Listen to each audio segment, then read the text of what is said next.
natin, babatiin natin ng Happy New Year. Siyempre kasama tayo yung family ko para yun ang maligayang bagong taon yung ating mga kabarangay dito. So, meron na naman tayong babatiin dito na isa pa na pwede nating batiin ng Happy New Year. Yan yung pinsan ko. Yan, Happy New Year. Yan. Si Tita, okay, alright. So, punta tayo sa kabila sa mga kamag-anak natin. Medyo madilim lang guys yung lugar. So,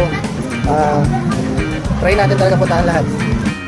So yun guys, papunta naman tayo dun sa bahay ng pinsan ko. Mag-greet tayo ng Happy New Year sa kanila. Happy New Year mga pinsan. Happy New Year. Happy New Year. Happy New Year. Ito yung mga pinsan ko guys. Si Ate Jingjing, si Ino, mga pamangkin ko. Happy New Year. Guys, smile, guys, smile. Ikot naman tayo guys sa kabila. So yun mga guys, nandito naman kami sa bahay ng isang pinsan namin. So babati na naman kami ng Happy New Year. Nandito po si Auntie Isabel, si Ate Haji, Happy New Year. Happy New Year. Tapos nandito rin yung yung asawa ng isang pamangkin namin. Happy New Year.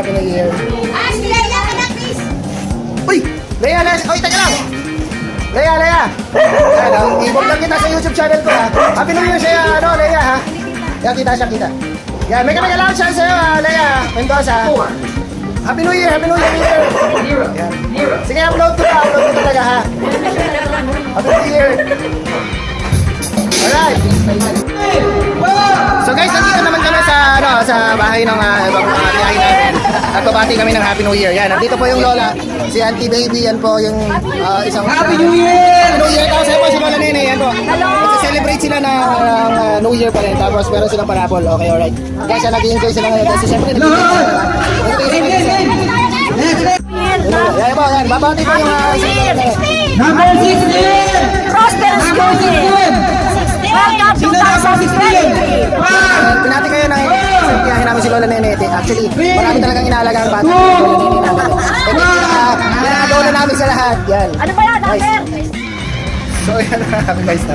Nakaikot na kami sa mga kamag-anak namin. Nakaikot namin, may pagkain, tapos may shot. So, pagbalik namin sa bahay, tutulog na lang kami. Anyway guys, muli pinabati ko kayo na Happy New Year sa inyong lahat. Sana maging masagana, maging malusog ang ating bagong taon ngayon. Yan, actually, dito sa paligid namin, marami pa rin tayo sa salamin.